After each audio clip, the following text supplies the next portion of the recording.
మీరు అందరికీ చాలా మందికి ఏదో చిన్నపాటి ఇల్లు, చిన్నపాటి స్థలం, మీ తల్లిదండ్రులు స్వార్జితం, పిత్రార్జితం ఉంది కదా మీ అందరికీ ఎవరికి. ఈ రోజున government, YCP government land titling act పట్టుకొచ్చింది. ఇది మీరు చాలా జాగ్రత్తగా వినాలి ఈ మాట. మీ భవిష్యత్తు కూడా ఇది చాలా అవసరం.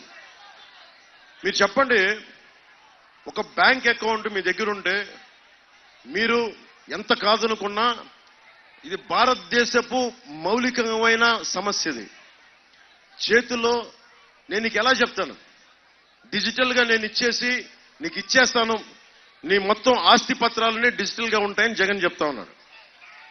సరే, సంతోషం, టెక్నాలజీ మారిపోతుంది, అద్భుతం జరుగుతోంది అని. మరి మన డీటెయిల్స్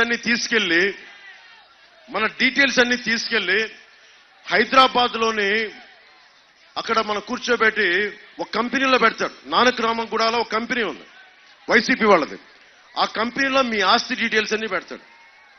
ఇక్కడ మీకు ఉదాహరణకి ఇక్కడ ఒక ఆక్వా రైతు ఉన్నాడు. నీకు ఎన్ని చెరువులు ఉన్నాయి, నీకు ఏమేమి ఉన్నాయి, అది ఎవరికి వెళ్తుంది, దానికి ముందు వెళ్ళింది మొత్తం డిజిటల్గా వాళ్ళ దగ్గర ఉంటుంది. మీకు స్టాంప్ పేపర్లు ఉండవు. ఎవడన్నా సరే రేపు పొద్దున వచ్చి ఏ పులివెందల నుంచో జగన్ మనిషి వచ్చి ఇక్కడ వచ్చి ఈ స్థలం నాది అని కోర్టుకి మనకి సబ్ రిజిస్ట్రార్ ఆఫీసులో పెట్టుకుంటే అది మీకు తెలియాలి. అది మీకు తెలియకపోతే, మీరు క్లెయిమ్ చేయకపోతే మీకు ఎప్పటికీ రాదు. అది వెళ్ళిపోయింది, మనకి ఓనర్షిప్ ట్రాన్స్ఫర్ అయిపోయింది.